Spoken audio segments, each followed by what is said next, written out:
Hello, everyone. Welcome to our first book club in the Running Hub, and also the first ever book club that I've hosted myself. So I don't know how these work. One of our clients in the Running Hub, she goes to a book club, but I now think the book club is more just like a meetup, an excuse to drink wine and have nibbles. So maybe we need to arrange something like that in the future. Steph's got her wine. What were you drinking first? It looked like squash there. Squash and then wine. You don't expect me to just have one drink, do you, Katie? No, You know me better. where's the third then? I have squash, and now I just have two at the minute. Oh, come on. Queen I of know I've let you hydration. down. Yeah. Can't I need to take away that Queen of Hydration title. Okay, so our book this month is obviously Running with the Kenyans. Would anyone like to start off with anything that they kind of took away from the book or just enjoyed, or just any funny bits from it? I would say that, so I first listened to the book maybe in 2020 Mhm. before I joined the Running Hub. And then listening to the book again this time, I think I took different things away from it because of what I know now about running from the Running Oh, Hub. that's really interesting. Was there anything then in particular now that maybe stuck out more because of like your more experienced running journey? I think I was a bit more critical of Finn and his views on barefoot running, to be honest. Yes, so that's one thing that I would say. I don't know, what year was this book written? I think it's around 2010 or 2011, something like that, isn't it? Yeah, and super shoes. and it's definitely, yeah, James just said it's definitely like pre-super shoes. Yeah. Yeah. Because like one thing that we noticed, and I don't know if it came across in some of our videos, I filmed it, like when we did the fartlek, I filmed all of their feet. And it'd be all like neon pink. Yeah, Yeah. all Yeah. white shoes. They've all got Yeah. shoes. So it's definitely moved away from that. And in the book as well, they spoke a lot about like the dirt tracks and there not being a lot of roads. But they, in the last like 5 years maybe, have like paved a lot of roads. So there's a lot more like straight flat roads or like better concrete roads for the Kenyans to run on. So yeah, definitely the barefoot thing is definitely I still think that's always going to be a very controversial topic, isn't it? Yeah. Yeah. Yeah. I mean, I don't know if you noticed this, Steph. When we did the taper session, there was two people right at the very start ran past. Yes, I did. And they were One in of like the Vibro. the Vibram ones. Yeah, Yeah. Vibram Five Fingers. Yeah. Yeah, see, my brother-in-law used to wear those, and then he stopped because he got plantar fasciitis from wearing them. I thought the guy, because they were like maybe the same color as the concrete, the red ways, I thought potentially that he was just actually barefoot. Yeah. Yeah. So no, that's really interesting. But yeah, that's definitely something that is a bit different, is there's the barefoot running they're definitely moving away from. Pedro, anything you took away from the book? Well, starting with how mean Finn's parents were, because honestly, that's not the kind of name you give a son. But hey, especially. Didn't he say they were like hippies? Yeah, he did say they were like hippies, but honestly, I was like, I hadn't read the book before, so when I saw the name of the writer, I was like, wait a second. And I started reading the book and I thought, oh, maybe this is like some Kenyan name that he adopted after being in Kenya, until I got to the point where it was about the parents being hippies.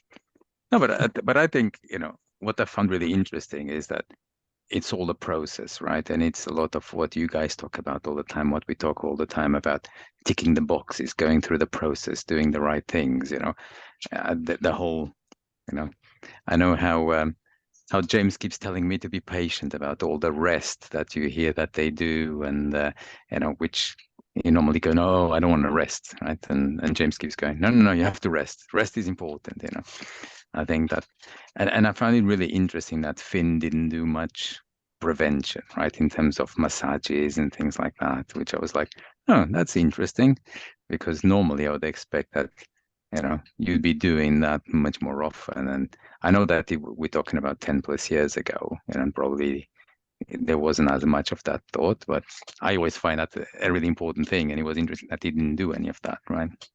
Mm. And he didn't seem to have a particular, at least from the book, he didn't seem to have a particular training plan, right? It was a bit haphazard, right? It Yeah, was he just gets go up with and goes go with out the and runs flow, with the right? Kenyans, right? Yeah, exactly. Which I think was something that stood out to me. Was like, okay, that's fine. You're running with the Kenyans, but you still need to have a plan. Of course, in Is that what you principle, did, Katie? yeah. Just went You know. around with the Kenyans. Yeah. No, I couldn't keep up. There's no point in doing that. But yeah, I think that's very much the way out there. I think, again, things have changed now. But if you're not part of a coached group, if you're not in a training camp or part of an elite group, there's just the Kenyan way of running, and you just get up early and go for a run. And then on the Tuesdays and Thursdays, like one of the guys that we spoke to, Emmanuel, he was like, it's pretty much like on Tuesdays, a lot of them go to the fartlek because it's a shorter session, so that because they can't pay to get onto the track. Thursdays is the fartlek, which is sometimes a bit of a longer session, and then they'll do their long run on Saturdays. And then most other days, so Monday, Wednesday, Friday, they'll do like a run in the morning, like 20k, and then 10k in the evening, like really, really slow as recovery. And that's it. That's just the Kenyan way. There is no plan, but you just follow what everyone else does. But I think it's very even in this book, because I hadn't read this myself before going, James has, but even like through this book, when they talk about the Kenyan secret, there isn't really a secret. There's just so many things that contribute to it, and it's kind of that reflects in what James and I say in the sense that it's not just the training, it's the recovery, it's all like the 1%. All the 1%, exactly, to try and help. And I certainly have noticed a difference in my energy and like tiredness levels. I don't know as well if it's because we're in the peak of marathon training, but being at home and there being a lot more things going on and a lot more factors, and maybe like not going to bed as early as we were in Kenya, I'm definitely feeling the difference in the recovery kind of time. So yeah, that's it. But I think that's one of the key takeaways, Kate, is if you just if you just eat, sleep, run, feed yourself, repeat, it's, of course the results are going to be there, right? I guess the other piece on that is really the altitude plays a game on it, right? I think the altitude plays something on it, and the young age at which they start running, right? I think I really like the part where he talks about, there's no fat runners in Kenya. People in Kenya just run to run, right? It's like, we're runners, we are runners. We're not just, like in the Their Western world, lifestyle is right? very different. Exactly.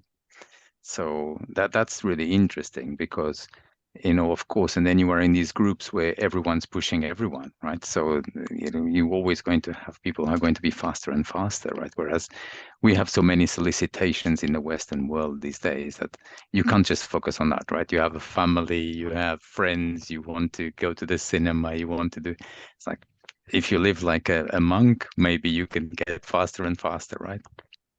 I think as well, like the people around you, it does matter, because like if you're surrounded by people who are running at those paces and that is considered normal, I guess they must feel like some expectation that like, oh well, like I have to do these things, like that's normal for their culture.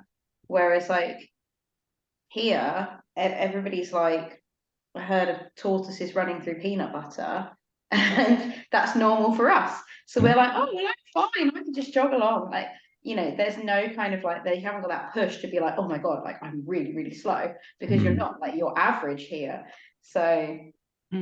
Well, I got a lot of questions like, oh, so do you run for fun? Because, for them, there is no running for fun. You run to win out there. Like that's like, it's a career, it's a job, you run to win. It's life-changing, right? It's life-changing, and which is one of the things that comes out of it. It's life-changing, and just winning one race, You know, I used to say many years ago that, you know, I wanted to be a tennis player just for one tournament and win it. That'll change my life, right? It's the same kind of thing with these guys. It's like if they win a big marathon, it changes their life, right? Yeah. It might change ours as well, but I'm not sure that we feel that need to, to win a marathon, right? We would love to. There's nothing Yeah. really in our culture that compares to that, is there? It's all the distractions, I think. If it's all the kind of distractions we've got, Yeah. like that's something that kind of stood out to me was how simple that they live. They get up, the children, they'll run to school and run back if they're running late. Or, and the kind of thing he was talking about as well, where the kind of corporal punishment, that kind of was like, even they says it's outlawed, but it kind of isn't outlawed.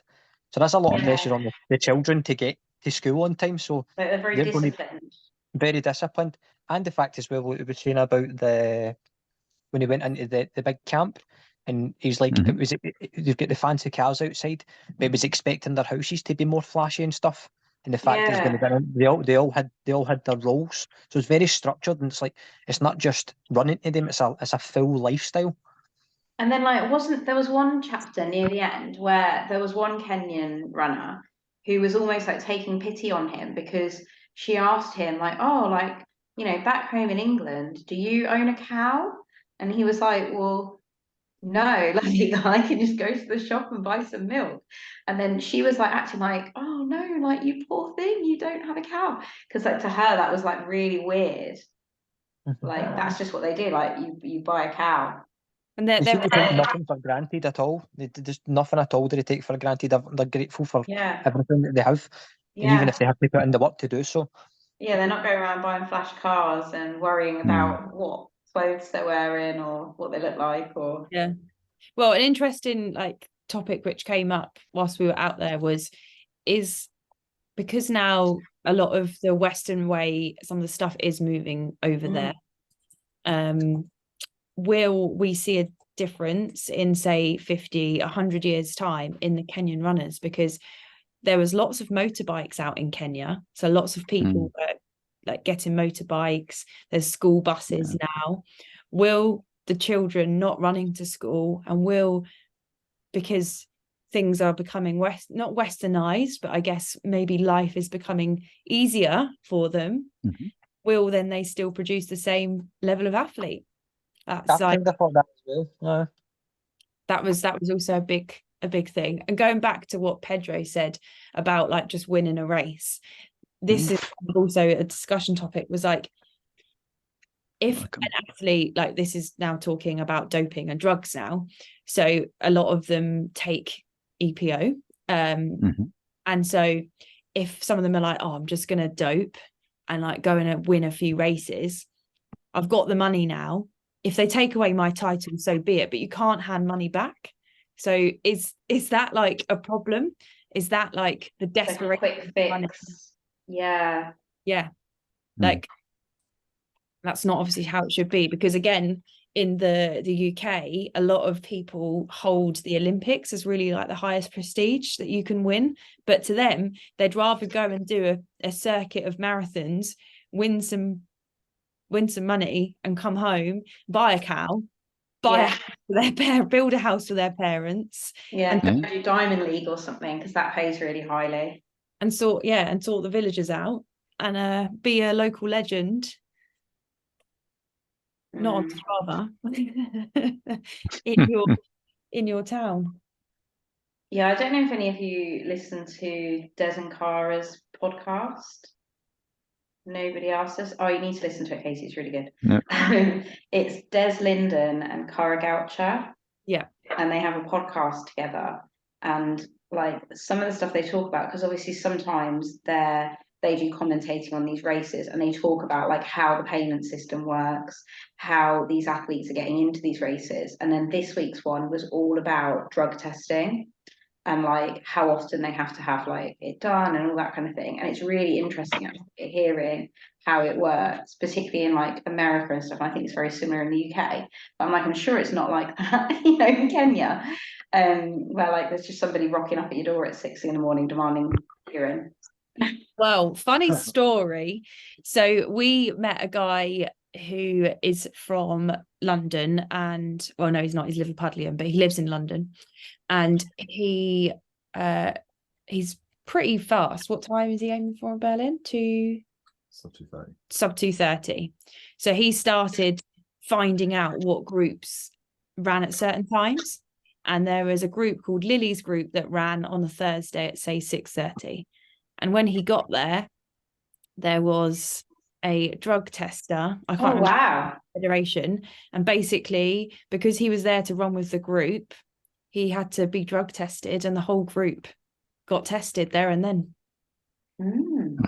So apparently It's on a training run. Yep, it was just a training run, but because Just way to get a group there, because their In- loads will be hard. yeah, in Kenyan, certain groups train it because things like, because there is no training plan, there are groups that just go out and train. Yeah.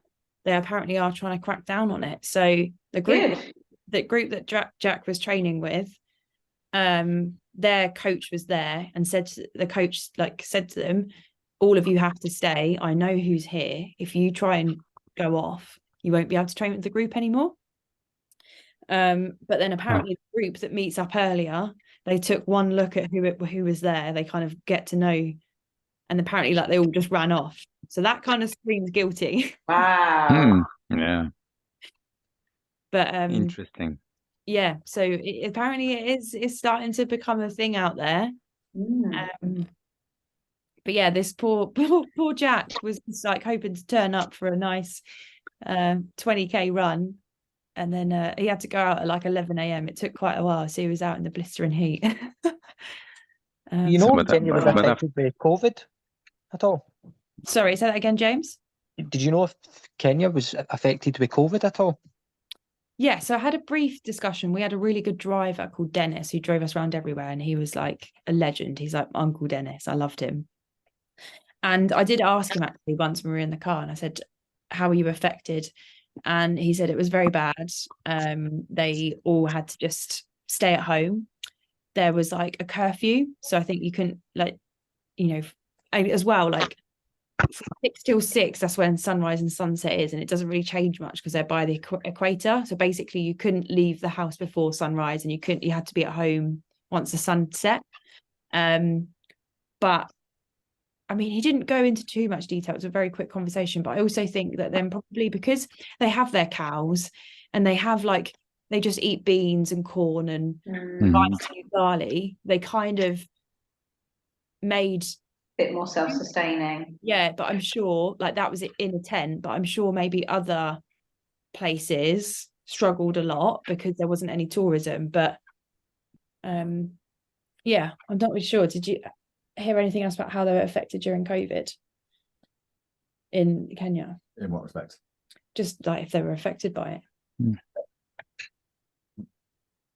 Yeah, Dennis said rules, very similar rules. I think he was saying that they had to wear masks to church and stuff like that. So wasn't really mentioned too much, but I did ask that question. But I think they would have, again, in a tent, it was just very community. I think Kenya in general is very community spirited. So it's sometimes in the UK we're very much fend for yourselves and just look after yourselves and your own family, whereas I think they would have rallied round to make sure that if your next door neighbour didn't have anything, they would have been hey, have some of our cow's milk. I bet their shops wouldn't have run out of blue paper. No, I bet not. The biggest problem would have been the healthcare and being treated correctly. Yeah, James said probably the biggest thing would have been healthcare, being treated. But yeah, so no, I'm not too sure, but no. Just to think of obviously but they probably made a big difference to their big group runs and stuff like that. Do you know what I mean? Yes, yeah, actually, I didn't think about it I didn't ask from a running perspective actually how that would have impacted.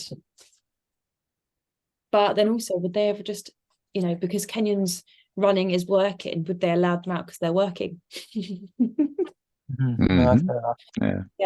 And it's outside, so it's okay, right? Yeah. Who knows? No, I didn't hear of anyone. I mean, I don't know if it really if it would have really hit a 10. you know, like we had it really bad, but did it get to that point where it was there? And because they then, I don't know, today. Well, you've gone off book topic here. Yeah, we kind of have there. COVID definitely not mentioned that. No, COVID was not mentioned in the book. Anything that kind of maybe that you'll take away and put into your own training? I think for me, more than anything, come on, Steph, sorry. No, I was just going to say, like, I think the way that he wrote the book, he writes a lot about like his personal relationships with the people that he met and the people that he trained with, and his little running team for the Lewa Marathon.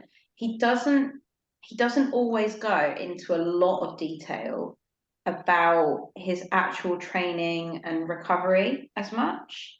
And then like and then there was one bit that I was like, well, I wouldn't do that. You know, at the end where it's like the night before the marathon, they haven't figured out where they're going to eat dinner. I was like, what are you doing? And then like, his friend says to him, like, oh yeah, like let's go to this restaurant because it has lots of vegetarian stuff on the menu. And then they go there and there's nothing vegetarian, and they don't even have like beans and rice or something. And then they have to go somewhere completely different. And I was just like, well, that's just poor planning, isn't it? So that's my do nots from the book. That's very critical from a runner's perspective. I like it. Yes, How would you not pre-booked your pasta dish the night before your marathon? Yeah, I was like, come on, like. Yeah, James and I had that problem when we were in Thailand. We had the half marathon, and when we were staying in a part of town which was like not very touristy at all, so we just had to, for a lot of places, we just had to point at a menu, at a picture, and just hope that what the picture was like would come out. We were very lucky with the Thai dishes, but we found I think it was an Argentinian place, but they did do like pasta dishes, so we got like spaghetti bolognese, garlic bread, and we were sorted. But I think, yeah, just try and find a pasta dish or a pasta place the night before your race and you are good to go. And also as well, with not what to do, he seems to pace things horrendously. Yeah. He doesn't seem to pace them well, so I think he's on the positive split train. He's Team James. Yeah, the marathon didn't turn out as he wanted, did it? No, when he went through halfway in like 1:30 and finished in 3:30, that's a painful second half, isn't it? What about you, Pedro? What are you gonna implement maybe into your training? No, I think to be honest with you, I don't think it's a lot different from been trying to do with James. It's just, making sure I'm ticking the boxes. I think the piece is around like one of the things that for me, sticks out is really not going off track, right? Like the way that the Kenyans eat. They eat always the same stuff, so they know how their bodies are going to react. Whereas in our world, we go, oh yeah, but they'll have this, and tomorrow I'll have that, and have something different. So, having a more frugal way of eating and narrower, pantry. I think that for me is something that I went like, that's interesting because I can see how that makes a difference, right? Rather than just go, yeah, fancy a bit of this and nibble on this, nibble on that. For me, the biggest takeaway is the discipline, right? Which is no different from the conversations James and I keep having. It's the discipline, the ticking the boxes, right? So, yeah. I have to say though, Pedro, as much as I agree with what you're saying and like eating frugally and eating the same dishes, the foodie in me just would not allow me to do that. Like that sounds like, let's just suck the fun out of life. I know, Steph, and it's one of those, I keep having that argument at home because my wife keeps going, I couldn't eat the same thing every week. I'm like, no. Whereas I could eat the same thing every week, not the same thing every day, but if I had 5 dishes that I had in rotation, I'll be happy with that. Whereas in our house, it's, we have, my wife is the queen of trying new dishes, and normally we don't eat the same thing twice in our life, not let alone in a month, right? So, so that makes it really difficult, so. But see, I'm more on your wife's side, and I feel like I don't think I will ever in my life want a PB so bad that I'm going to go and live on like rice and beans. See, wow. I remember my mum, like as a kid, like trying to come up with new dishes all the time to suit us. It's like this was when we were in our like teens, like younger, even like, you know, younger ones. And it's like, you know, everyone has their like, you know, spaghetti bolognese, chili con carne. What else? They're like shepherd's pie. shepherd's pie. You know, lasagna. lasagna. She made the best chicken soup when you were not very well. Like we just had, there was like this Mexican dish that she did with like, and we just used to eat like a whole bag of tortillas. Like as like kids, like that was fine. And actually, like being in Kenya, you would have loved it, Pedro. They had like the same menu every week, so you kind of by like the third week, we knew what we were having on what day. We were like, it's lamb tonight, or on Saturday nights it was pizza nights. We had pizza on Saturday night, although they weren't like Western pizza. So I do like, I am noticing a difference that because there was like set meal times out there, we'd only eat in those windows, whereas like here it's so easy just to go into the cupboard and be like, just a bit of this, or I'll just have a bit of that, and it can become a little bit unstructured. So yeah, I'm kind of in the middle camp. I'm kind of like, it's really nice to have the structure, but then also like Steph, it's also nice to have the variety. I technically do have a structure, but my structure is dictated by HelloFresh, so it's different every week. Fair enough. But it's as you were saying, Steph. I think you know what you have is the tools. Each one of us has the tools. We know that if we wanted that PB if you wanted it bad enough, you know that if you have that structure, you most probably can get it, right? Whereas if you want to have your normal life with your normal solicitations and your normal likes and dislikes, how much balance you want, isn't it? It's how much you prioritize your running over your life. Yeah. As James says, we're not professionals, right? So, exactly. Hey. And I think we can fake it till we make it. Yeah. Exactly. That's what I'm trying to do this year. I think no, you're not. You're not trying to fake it. You're going to make it. I think a big part of it is the environment as well. So, you know, that relates to environment that you create for your sleep, the environment you create for your food habits. You know, if you're going to go, you're not like, for example, Steph, like if you put yourself in a food market, a street food market, you're not going to be like, I'll just go for the healthy option from that. Like, you know, you're putting yourself in a place where it's going to be loaded fries, tacos, like that kind of thing. And actually, in Barcelona, I had oysters and a smoothie. Very nice. Yeah, probably because you've been on the cruise for that long. You're like, just give me some form of health. Oh yeah, like I waddled into that street food market. I'm a really fussy eater, so I kind of like having a wee bit of structure to my meals. But sometimes, especially on a Sunday, see if I've had a long day on a Saturday, on a Sunday morning I wake up I'm really hungry. That's the time to be like, right, let's try something new. But I'm kind of sitting in the middle with that. I like having structure, but I also like to kind of have something different every now and then. Do you know what I mean? I think with nutrition, everyone there's always somewhere you can improve. Like even the Kenyans, they so much sugar in their tea. I'm sure if they took some of the sugar out of their tea, that would be a lot better for them as well. And nutrition is one of these things that, again, just you can always try and gain those 1%. And I am super structured on a Saturday though, aren't I? When I was just about to say this when we went back to how you know what I eat on a Saturday night when I'm in a marathon block. Yeah, poor Steph and her partner Steve have to eat the same meal every Saturday for a long run, even though she's like got it locked down now that's the meal. She has it every Saturday. And poor Steve, what is it? Chicken pesto pasta. Oh no, with like roasted red peppers. Yeah, and Steve got really bored of it by the end of her first marathon training block. Yeah, I'm not allowed those things in the house. And with the 3 kids, I think that's one of my decisions. Get rid of the 3 kids, makes it much easier, right? Get rid of the kids. Yeah, it'll make it much easier. Yeah. Get rid of them. One of those 1%, right? Exactly. You know, they're a percent. They're probably about worth 5%. That's that's one thing I could do, like as a parent. I would just like say if like my kids like left any food at their dinner time, Like a fish finger. yeah, I'd like be like, oh, she's fish finger, like Yeah. chips. I'd definitely be eating all of their food. So yeah, I'm glad that Yeah. not the case.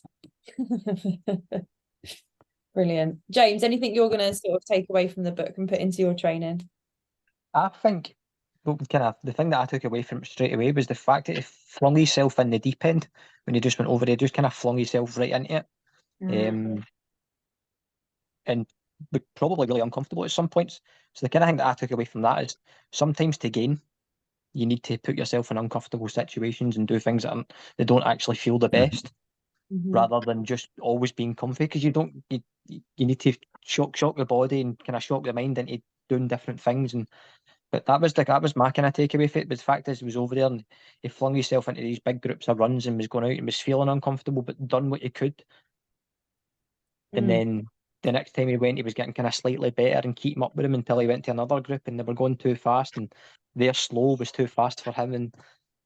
But I kind of just kind of trying different things and being okay to be uncomfortable and doing things, because that's you gain things from that, rather than you don't gain anything from never constantly being comfortable all the time. No, nothing. That's when I message James and go, James, I'm dreading that session tomorrow. I'm not sure I can do that. All right. Yeah.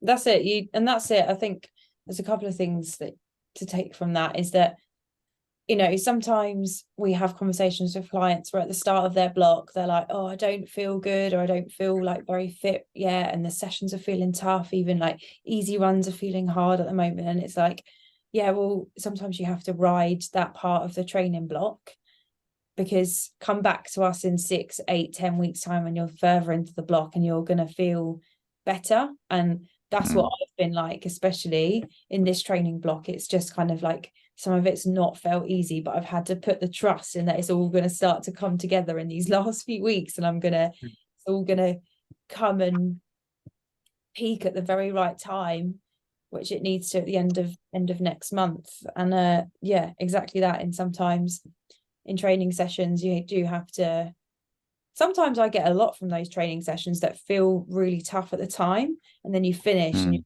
like, in your head you're like, I know that I've just taken 2 steps forwards towards my next target from putting myself through that painful session. You get sometimes, you know, when you're like working hard, but you get that thrill and the thrive from like, yes, I'm digging deep here, putting myself. You feel better afterwards as well. Yeah. I've enjoyed that. Yeah, you get enjoying. I think that's what 5Ks are like. They really hurt so much at the time, but as soon as you stop, you're like, feel great. Yeah. That's what the Friday 5K was like for me. That was very tough.